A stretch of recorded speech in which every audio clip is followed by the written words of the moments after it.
오늘 말씀의 제목은 끝까지 사명을 붙든 엘리사의 믿음입니다. 우리는 흔히 무엇이든지 끝까지 가는 사람이 진짜다라고 하는 그런 표현을 합니다. 많은 사람이 시작은 잘합니다. 처음 은혜 받을 때는 뜨겁습니다. 봉사도 열심히 하고 교회 생활도 아주 부지런히 하고 기도도 많이 합니다.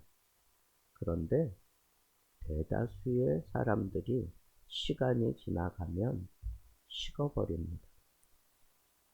현실이 어렵기 때문에, 사람에게 상처받기 때문에, 결과가 보이지 않기 때문에 아주 급히 식어버립니다.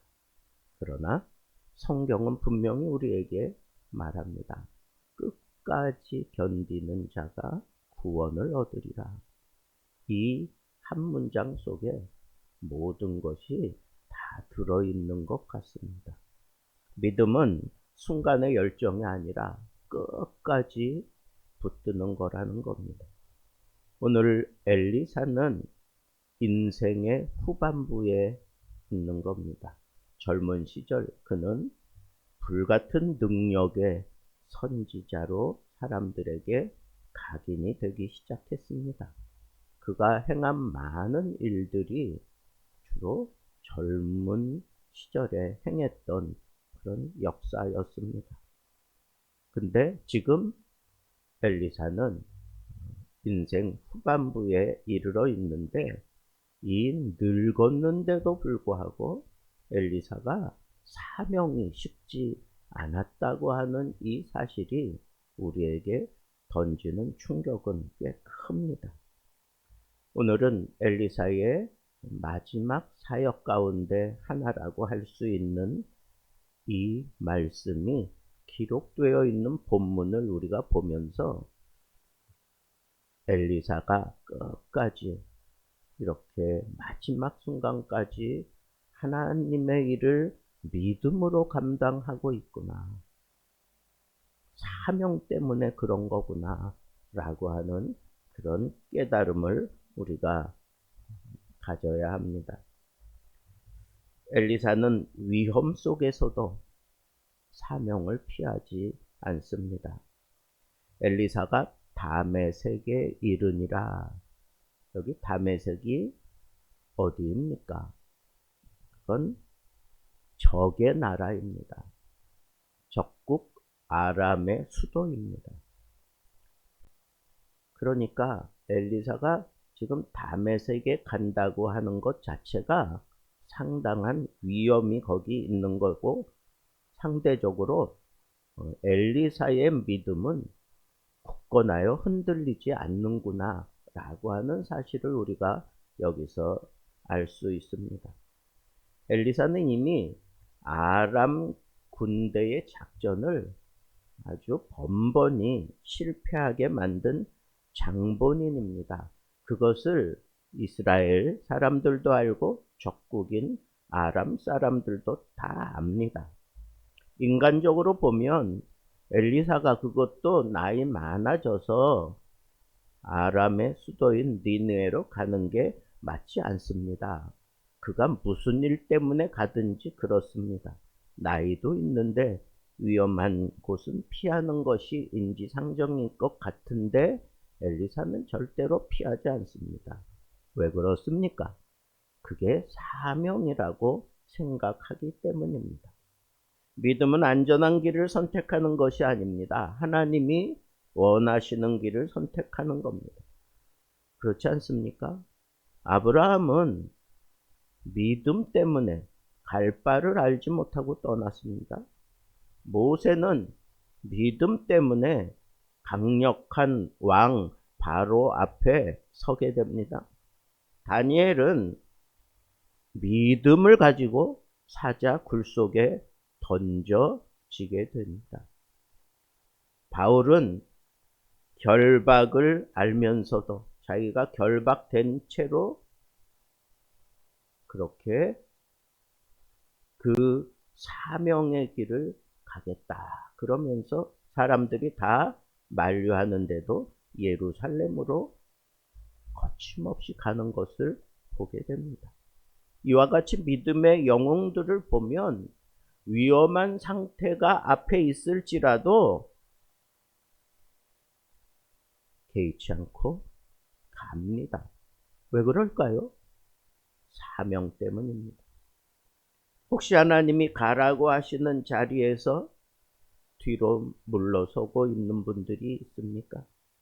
힘들어서, 나이가 들어서, 상처받아서, 결과가 없어서 이제는 끝이다 라고 하는 현실이 더 가로막기 있기 때문에. 그러나 엘리사는 우리에게 아주 강력하게 말합니다. 끝까지 사명을 따라 가라 하는 겁니다. 남들이 볼 때에는 그게 어리숙해 보이고, 그게 미련한 듯 보이고, 그게 동정받을 일처럼 보이고, 이제는 끝났다라고 볼 수도 있습니다. 그러나 사명자는 끝까지 가는 겁니다.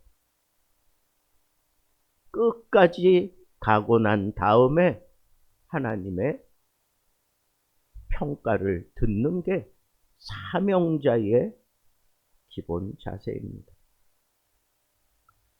자, 엘리사가 이렇게 적국에 들어가는 것도 참 위험한 일인데, 엘리사는 진리를 가지고 가면서 절대로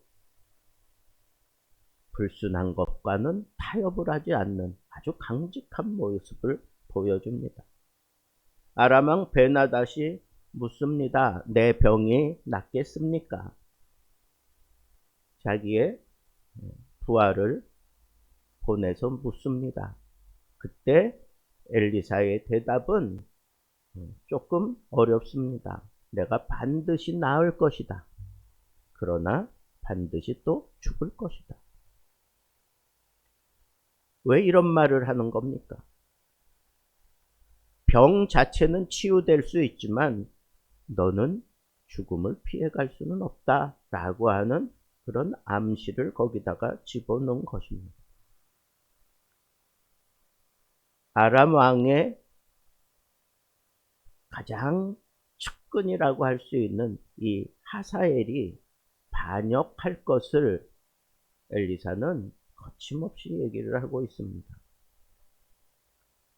그 대상이 누군지는 분명하게 밝히지 않았어도 이 왕이 이 얘기를 들었을 때 오해할 수 있는 상황이 충분했고, 또 그 얘기를 직접 들은 하사엘도 자기의 어떤 계획이나 자기의 그 불순한 의도를 이 선지자가 알고 있다는 것을 깨달은 그 순간 그가 얼마나 당황스러웠겠습니까? 그러면서 이 하사엘을 아주 엘리사가 뚫어지게 쳐다봅니다. 그리고 얘기를 했어요.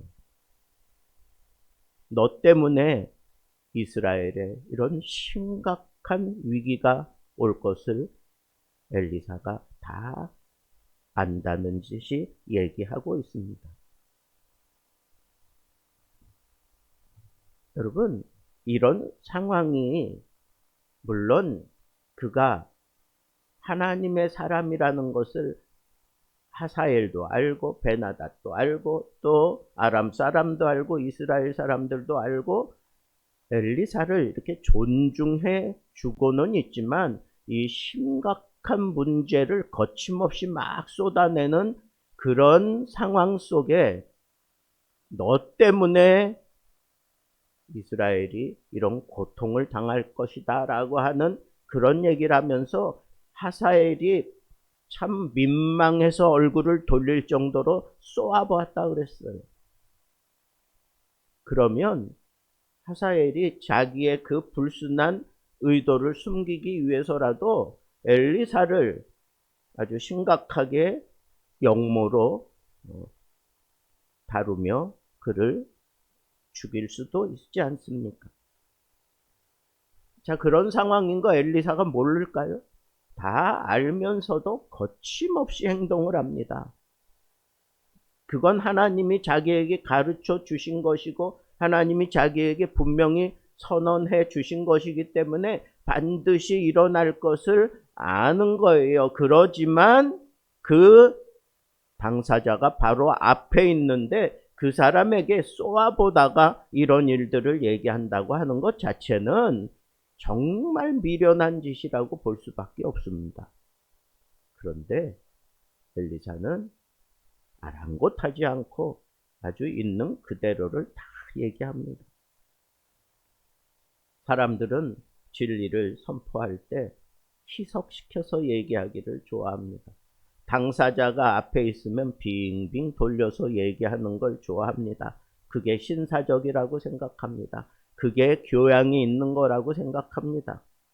그러나 엘리사는 하나님의 말씀을 선포함에 있어서 진리를 선포함에 있어서 그 어떤 것도 타협의 여지를 두지 않고 말씀을 말씀 그대로 선언하는 선지자였습니다. 이후에 위험이 얼마든지 일어날 수 있는 그런 상황이 다 예측되고 다 미련하게 생각할 수도 있지만 엘리사는 거침없이 얘기합니다. 왜 그럴까요? 사명 때문입니다. 그 사명 때문에 이렇게 희석시키지 않습니다. 진리를 진리 그대로 얘기합니다. 오늘날 이 시대는 부드러운 말만 원합니다. 죄를 죄라 말하지 말아라. 회개를 강조하지 말아라. 십자가를 강하게 주장하지 말아라. 왜 힘들게 살아가는 사람들 앉혀놓고 더 힘들게 만드느냐? 그게 정말 설교냐? 뭐 이런 식으로 압박을 하는 이 시대를 살아가면서 진리를 진리로 선언할 수 있는 사람, 하나님의 말씀을 가감하지 아니하고 희석시키지 아니하고 그대로 전할 수 있는 사람, 그 사람이 바로 사명자입니다. 엘리사는 마지막까지 말씀을 붙들고 산 사람이었습니다. 끝까지 믿음을 지키는 사람은 말씀 앞에서 타협하지 않는 사람입니다. 오늘 말씀 가운데 감동적인 장면이 나옵니다. 그것은 엘리사가 하사엘을 쳐다보다가 아주 그냥 뚫어지게 쳐다보다가 그가 민망해서 얼굴을 돌릴 수밖에 없는 그런 상황을 만들다가 갑자기 엘리사가 막 우는 거예요. 하사엘이 장차 저지를 끔찍한 일을 엘리사는 미리 보았기 때문입니다.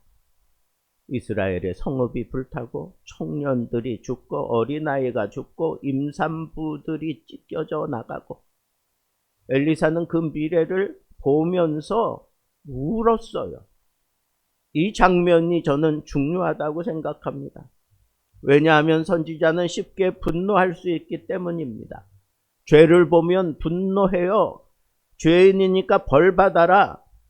그렇게 하사엘에게 막 그냥 다그칠 것 같은데 엘리사는 웁니다. 왜입니까? 하나님의 마음을 가졌기 때문입니다. 그가 비록 이스라엘 사람들에게 이런 끔찍한 일을 저지를 수밖에 없는 그런 상황으로 이 역사가 흘러가는 것을 어떻게 돌이킬 수는 없는 엘리사 입장에서 그대로 이루어질 수밖에 없는 이런 상황, 이스라엘이 타락하고 아람이 또 승승장구하고 그래서 이 하사엘로 인해서 이스라엘이 당해야 되는 그런 압박과 그런 심각함을 그는 다 보는 겁니다. 하나님이 보여주신 거예요. 그러니까 그런 상황에 대해서 얘기하면서 막 심각하게 다루기도 하면서 일어날 일들에 대해서 그는 생각하면서 하나님 앞에 우는 선지자였습니다. 참 믿음은 정죄보다 눈물이 많습니다. 예수님도 예루살렘을 보며 울었고, 왜 그래요? 사랑하기 때문에 그래요. 이스라엘에 대해서 그렇게 책망하고 그렇게 심각하게 얘기하면서도 선지자 예레미야는 눈물로 하나님 앞에 밤을 지새우기가 매일같이 일어날 수밖에 없었던 것을 우리는 성경을 통해서 잘 알고 있습니다. 왜 그래요? 사랑하기 때문에. 왜 그래요? 이 심각하고 이 아픈 문제를 끝까지 눈물을 흘리며 그렇게 버팅겨야 되는 이유가 뭡니까? 사명 때문입니다. 오늘 우리에게 눈물이 있습니까? 무너진 가정을 보면서, 믿음 잃은 자녀를 보면서, 함부로 막 떠들어대는 세상을 보면서, 점점 힘이 약해지는 교회를 보면서 사람들은 비판하기는 쉬워하지만 그 아픈 문제를 붙들고 우는 사람들은 점점 말라가고 있습니다. 이게 참 위기 중에 위기입니다. 왜? 사명자가 말라가고 있기 때문입니다. 마지막으로 엘리사는 결과가 아니라 하나님의 주권을 믿고 맡겼습니다. 엘리사는 압니다. 하사엘이 왕이 될 것을 압니다. 또 앞으로 전쟁과 고난이 올 것도 압니다. 그런데 엘리사는 도망가지 않습니다. 낙심하지 않습니다. 왜? 하나님은 그 아픈 상황 속에서도 여전히 하나님이시고 하나님이기 때문에 통치하시고 그의 백성들을 지켜줄 것을 믿었기 때문입니다. 믿음은 늘 좋은 결과가 일어나는 것만 바라는 게 아닙니다. 때로 이해되어지지 않는 일들도 내 앞에 일어날 수 있다는 것을 인정하고 그런 일들이 일어났을 때 눈물로 그 자리를 지키기도 해야 되지만 끝까지 하나님께서는 그의 백성을 놓지 아니하고 그의 교회를 놓지 아니하고 그의 가정을 놓지 아니하고 그 사람을 놓지 않고 끝까지 붙들어 주실 것을 바라보는 것, 그게 참 믿음이고 그것을 붙잡고 살아가는 사람이 사명자인 것입니다. 그러면서 끝까지 붙잡으며 이런 고백을 할 수 있다면 우리는 그 믿음을 더 단단하게 세워갈 수 있을 겁니다. 하나님은 실수하지 않으십니다. 이런 고백은 사명자의 고백입니다. 엘리사는 역사의 어두움 속에서도 하나님을 신뢰했습니다. 실수하지 않는 하나님을 그는 신뢰하며 끝까지 달려갈 수 있었습니다. 말씀을 맺겠습니다. 엘리사가 보여준 이 믿음은 끝까지 붙드는 겁니다. 엘리사의 위대함은 많은 이적도 있지만 죽은 아이를 살린 것, 도끼가 물에 떠오르게 하는 것, 군대보다 더 강렬하게 역사했던 것, 그러나 그거보다 더 위대한 것은 끝까지 사명을 놓지 않았던 그의 믿음이었습니다. 늙어도 사명을 들었고 위험에도 순종하고 눈물로 말씀을 전하고 결과를 몰라도 하나님을 신뢰하는 그 믿음으로 그가 끝까지 달려가는 사명자로 살았습니다. 우리도 인생 끝자락에 이런 고백을 해야 합니다. 하나님, 많이 부족했지만 끝까지 사명을 붙들었습니다. 사도 바울처럼 나는 선한 싸움을 다 싸우고 달려갈 길을 마쳤으니, 그리고 믿음을 지켰으니, 이런 고백을 하는 것이 사명자의 영광입니다. 믿음은 화려한 시작보다 아름다운 마무리가 더 중요한 겁니다. 하나님, 시작도 은혜였지만 끝도 믿음으로 마치게 하옵소서. 엘리사처럼 끝까지 사명을 붙들고 사명을 따라 살다가 하나님 앞에 서게 하옵소서. 우리는 이 기도를 드릴 수 있는 사명자로 살아갈 수 있게 되기를 우리 주님의 이름으로 축복합니다.